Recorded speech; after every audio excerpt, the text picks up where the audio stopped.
Hey everyone, and welcome back to Mumbai, where after spending a few days at the legendary Taj Mahal Palace Hotel, it's time to pack my bags and head back to the airport. I've included a little tour of this landmark building at the end, so make sure to watch the entire video.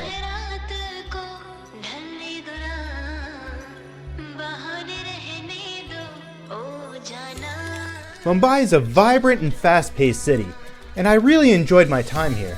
If you're considering taking a trip to India, then I definitely recommend adding this city to your itinerary.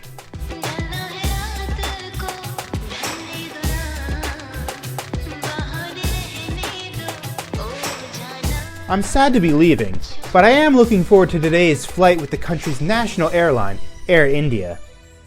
The airport in Mumbai is beautiful, but nothing could prepare me for the chaos of the Air India check-in counter. The lines this morning were absolutely insane, and this video doesn't do it justice. If I wasn't flying in business class, then I definitely would have missed my flight. Thankfully though, I was able to check in and breeze through security.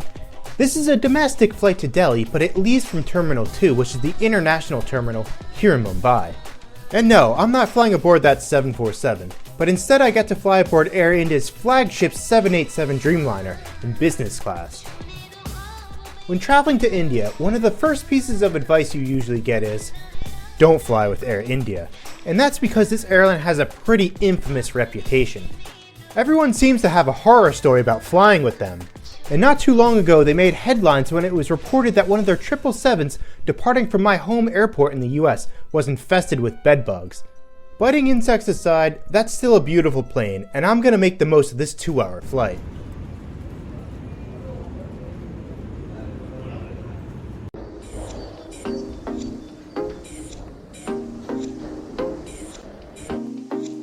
First impressions? This is nice. This 787 has pretty much the same premium cabin as the Azerbaijan Airlines Dreamliner that I flew on last year.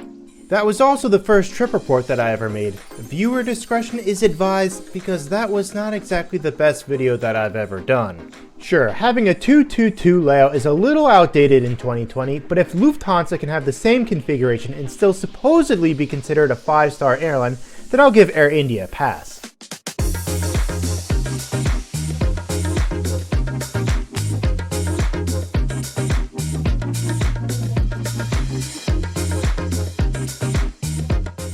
The flight attendants aboard this flight were all very nice, and they handed out pre-departure drinks as well as newspapers.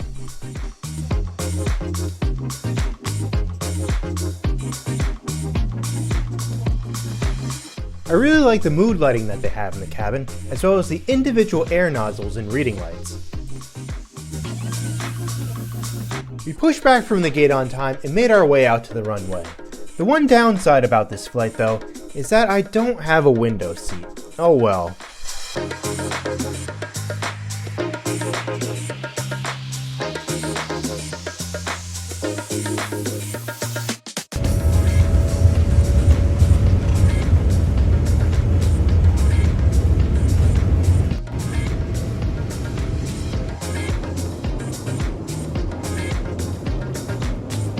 Once we had reached cruising altitude, the flight attendants took everyone's order for breakfast.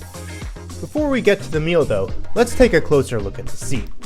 Here you have a universal outlet, a USB port, and a remote control for the IFE system. You also have a water bottle holder and the button that releases the privacy screen.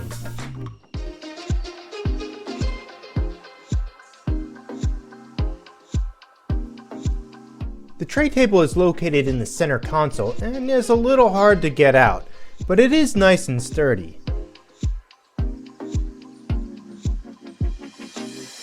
You had a choice of a Western or an Indian option for breakfast.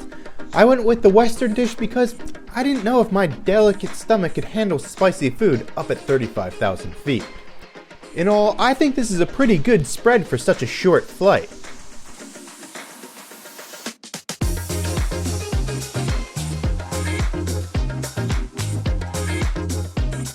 I thought the meal was really good, and if you haven't noticed already, I'm a fan of the metal cutlery.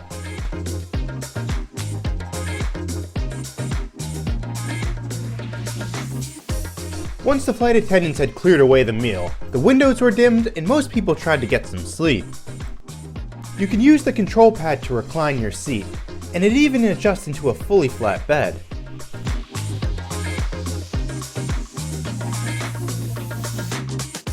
Although I didn't really get to take advantage of the seat and bed mode on this flight, it seemed very comfortable, and I like how your feet weren't constrained at all.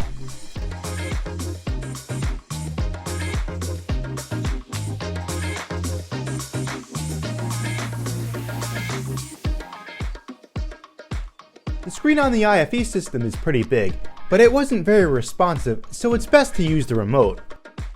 For movies, you can choose between a variety of Hollywood, Indian, and international films. I found that there was a very solid selection of Hollywood options available.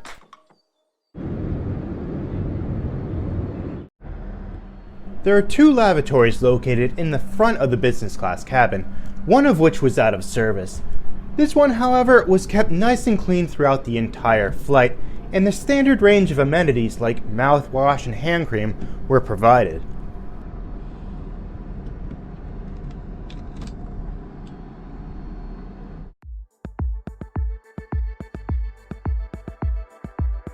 Getting closer to Delhi really made me wish that this flight was a little longer. In the back of my mind, I was definitely concerned that I might have my own Air India horror story at the end of this trip, but thankfully, that didn't happen. Hopefully one day I'll be able to fly with Air India on one of their long-haul routes, like this one to Kenya. I know that the business class experience is completely different from flying in economy, but don't worry, because I have a few Air India economy flights coming up, so I'll be able to see what things are like in the back of the plane too.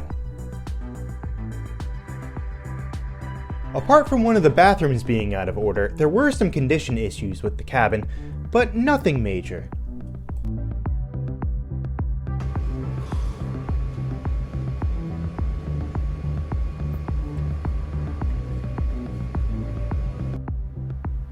And before we make our landing in Delhi, I just realized that I forgot to show you one thing: the headphones. There's been some criticism about Air India not providing noise-canceling headphones, but these ones seemed fine.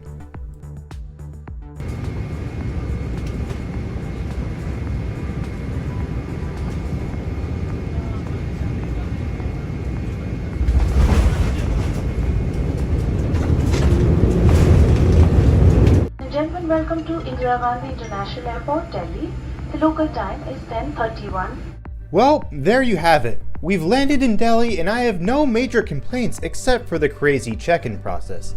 If you have your own Air India horror stories, let me know in the comments section. I have a bunch that friends have already told me, but I'd love to hear some more. Thanks for joining me today, and keep watching for a quick look inside the legendary Taj Palace Hotel.